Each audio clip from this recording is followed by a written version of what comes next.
Great. Okay, so good morning or good evening, everybody. And I apologize if I look a little bit tired. It's currently 11 p.m. in Sydney, Australia. And I am at heart sort of 32 going on to 65 years old and tend to go to bed around 8:30 p.m. So apologies. So I don't know about you all, but I was pleasantly surprised how many people are researching 40k, and I'm so glad that you all are, because there's so much content there. I'm very grateful for this conference that's put us all in sort of one place.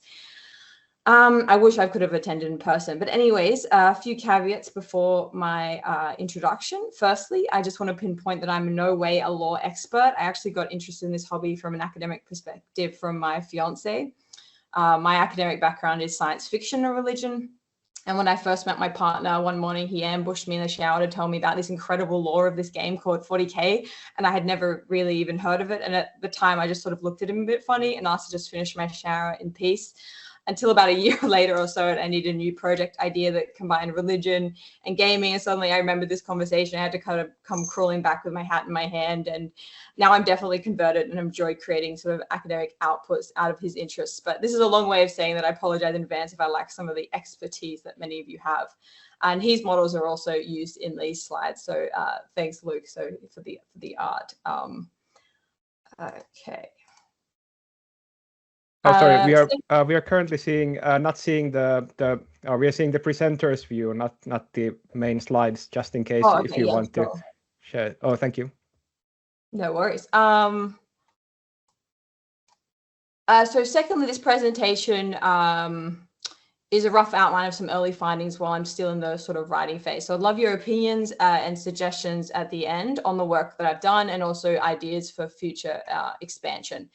And finally, as fellow academics, I'd love you all to keep an eye out for me for any jobs, as I'm currently fresh out of the postdoc and unemployed and could use all the help I can get in work related from gaming and popular culture, religion, sociology, or anything like that. Enough about this, now onto the project. So in 2023, I applied for the postdoctoral fellow of spirituality in the arts at the Center for the Study of World Religion at Harvard Divinity School in Boston, and got it. And my research project explores religion in 40k in three ways. Firstly, whether people painting experience a sort of spiritual flow state. Secondly, how religion is understood within the game by painters and players. And finally, how sort of fascism, Trump, and the God Emperor are related. But this presentation is going to focus on the first stage, which is flow. So I have a slide here of the entire project in case you have any questions. And I'm currently in the various stages of writing each one, and this is some sort of early findings. Normally when I presented on 40k, I've had an audience of sort of theologians and religious studies academics who are uninitiated to the world of 40k. So it's nice change of pace that the overview I'm about to give will probably be familiar to most people here. Warhammer 40,000 is a war game produced by the company Games Workshop. The first rulebook was published in 1987 in the United Kingdom, and the game worldwide is played by approximately about 3.5 to 5 million individuals worldwide, at least as of 2022.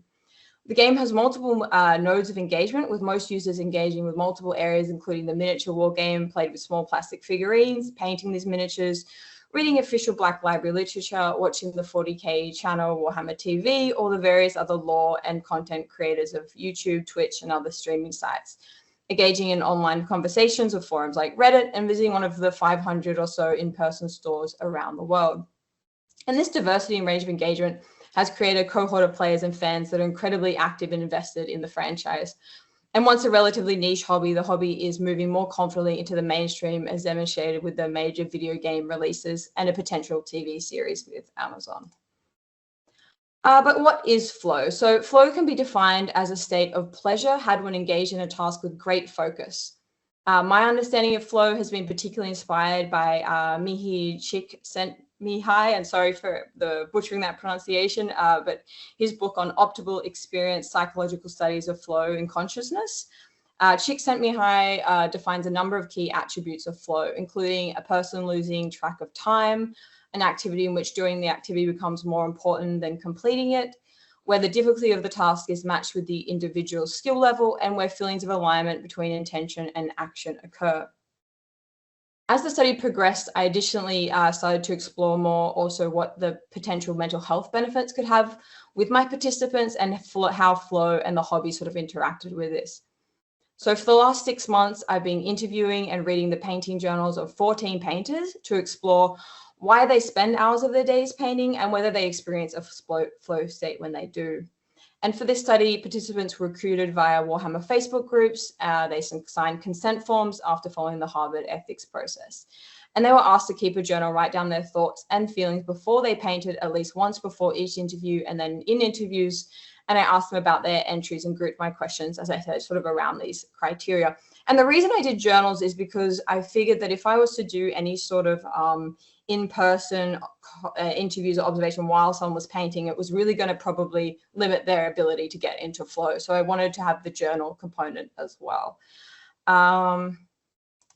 These are also my full list of questions, and I can come back to these at the end as well. And the interview was very loosely based off these questions.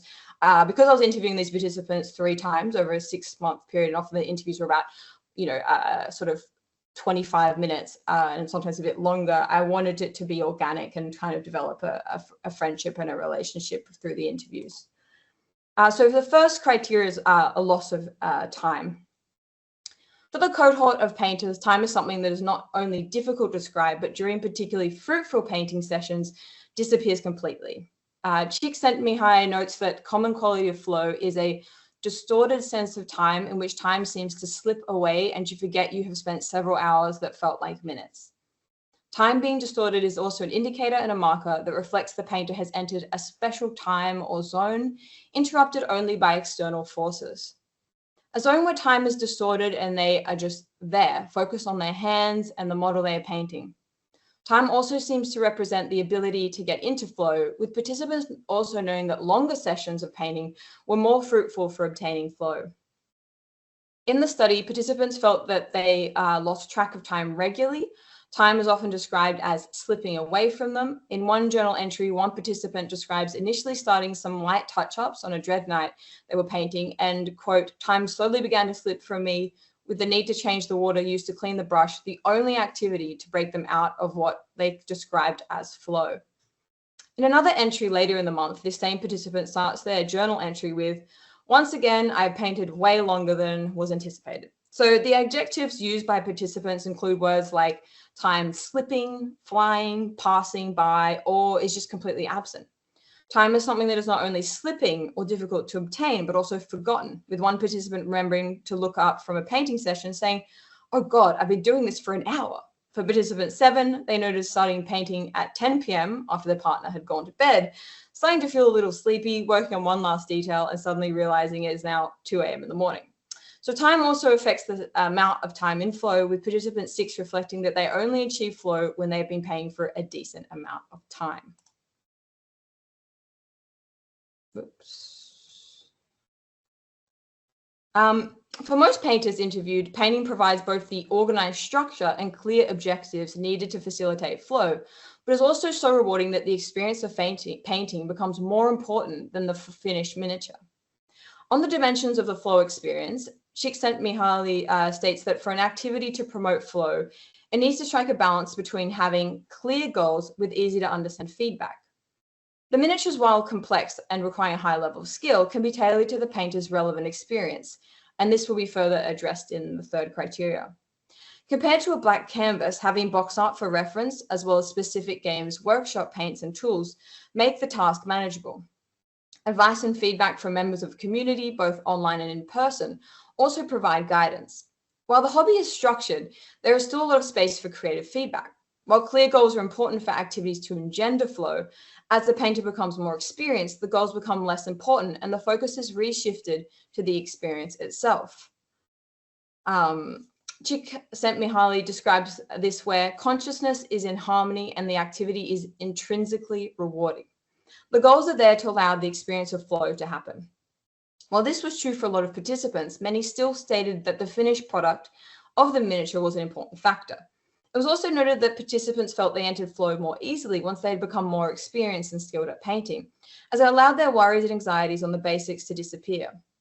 Participant 7 describes that they're able to get into flow more than when they started because it's becoming more muscle memory to me, where they have to think less about what they're doing and can just grab what they need. Similarly, participant 8 notes that when they started painting as a kid, they don't remember getting into flow as they were focusing more on trying to achieve certain things and stressing about that rather than the painting itself. For participant 10, the more they paint, the more they enjoy it and feel that painting isn't a means to an end, it's the end itself, with playing of the models being a happy byproduct. An important feature of an activity that best engenders flow is one where the skills of the individual is matched with the difficulty of the task. An activity needs to have the ability to increase in difficulty, allowing the person's skill to develop and grow. In the experiences of the participants, they feel their skills match the challenges they are facing. The painting of miniatures in terms of skills on display has a large range. The painting of 40k miniatures is particularly conducive to both variation in terms of difficulty, but also by providing resources for people to develop and build on their skills. During interviews, participants like it when they are faced with challenges because it makes it more interesting and allows them to experiment and test new things, helps them find new solutions to complex problems. A key factor of flow is when focus is perfectly connected with a person's awareness. In this moment, a person no longer perceives themselves in the same way, and they are only focused on the task at hand. The self is still there, of course, but has become less worried about what it is doing and is in the act of doing. In this moment, which is sometimes relaxing, sometimes enjoyable, the focus becomes the hand and the model. The physical body seems but an extension of that. Related to this feeling, it is a dissolving or transcendence of the ego. In these moments, participants sometimes forget other needs, food, water, pain in their backs for sitting for long periods of time. As part of the interviews, I asked participants how they felt about their bodies, but also specifically if they ever felt like they were floating or lighter than normal. In Sager's study on flow states and personalities in video games, they also added a question on unusual physical sensations like floating as a sort of foil item, as these are not typically associated with flow. I also included this question, though I was also interested in the way the body was felt by participants. In this chapter on Japanese motorcycle gangs and flow, Ikuya Sato talks of their participants feeling like their body moves instinctively and automatically, not needing any thought. Participant 2 sums up nicely this feeling of a dissolving of the body, stating, quote, "I lose track of my corporeal form sometimes, and all I am is two hands, painting. They are not aware of anything except their two hands and the painting in front of them." Similarly, participant 3 feels like their senses, except sight, are numbed out and everything is lost. They no longer felt like themselves. Instead, they said, I, quote, "didn't even register that I was sitting and just kind of felt like I was there." In their journal entry, they extrapolated, saying that in the feeling of flow, they, quote, "feel very connected to the process of painting, and my brain seems to just glide from step to step, knowing what to do after I complete a certain step. It's a very meditative, calming feeling that brings a lot of peace, something I desperately crave."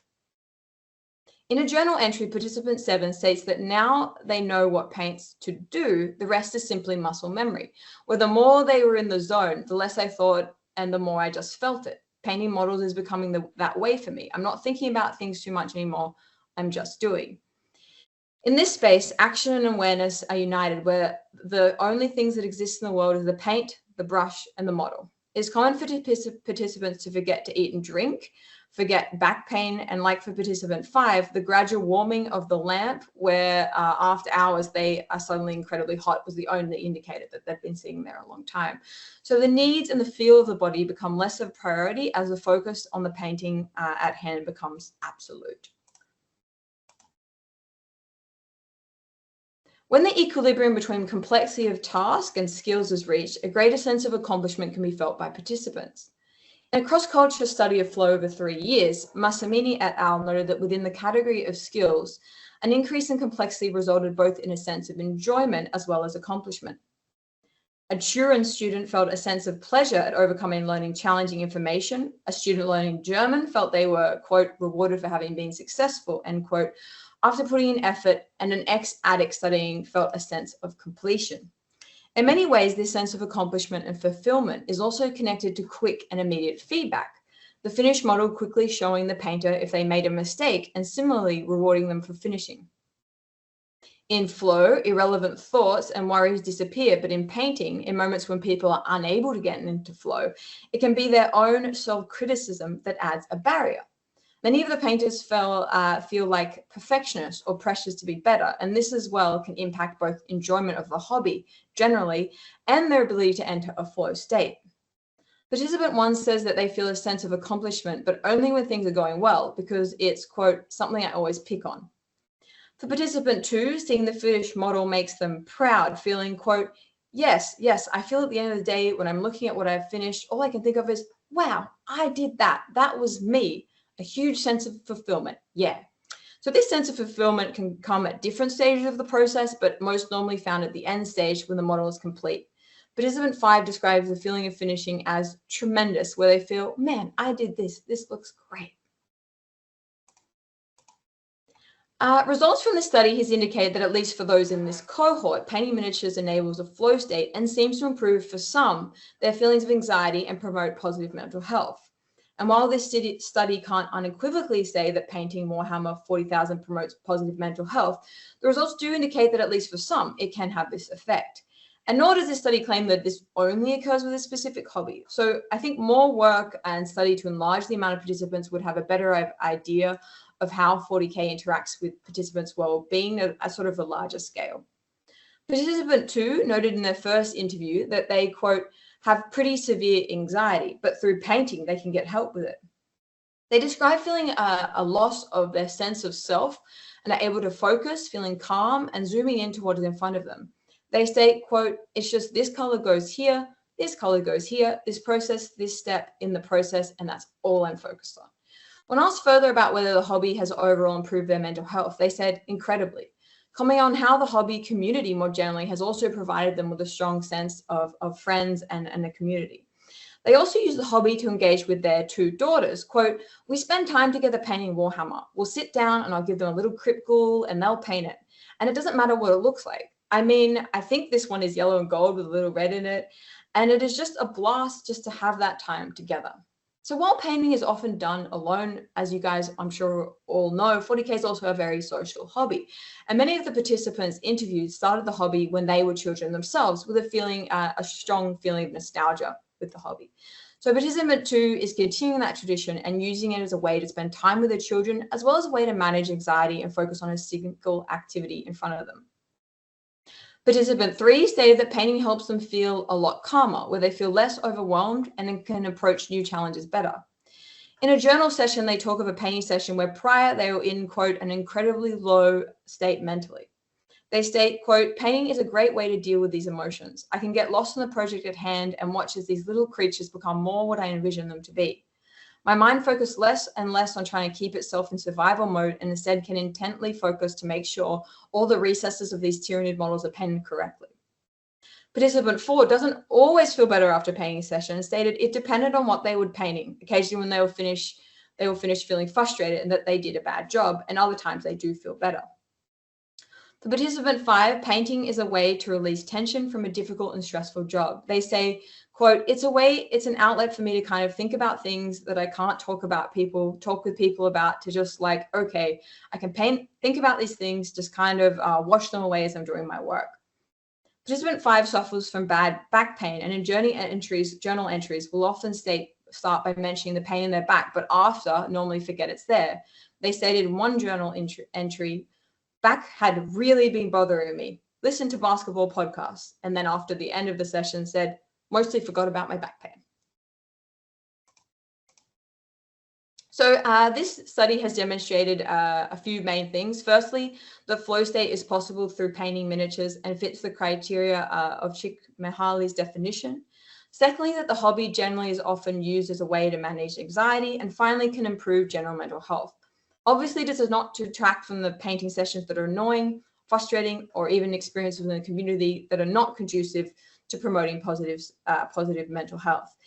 And so summing up, what I found was that flow is obtained when all the content of consciousness is in alignment, that it's something that fulfills the individual. The experience is more important than the goal, that both the skills and challenges need to be complementary. Activities need to be structured, but also allow for creativity, and they can be learnt, like something like meditation or a spiritual discipline. And they were quotes from participants. Other features include a feeling of loss of time, less feeling in the body, a merging of activity and awareness, and increased focus where someone might forget about their problems. And what I found was not only is flow evident, but that this hobby decreases anxiety, promotes a sense of peace, and at least for the participants in the study, a positive influence on their lives. So I'm going to leave that there. Thank you so much.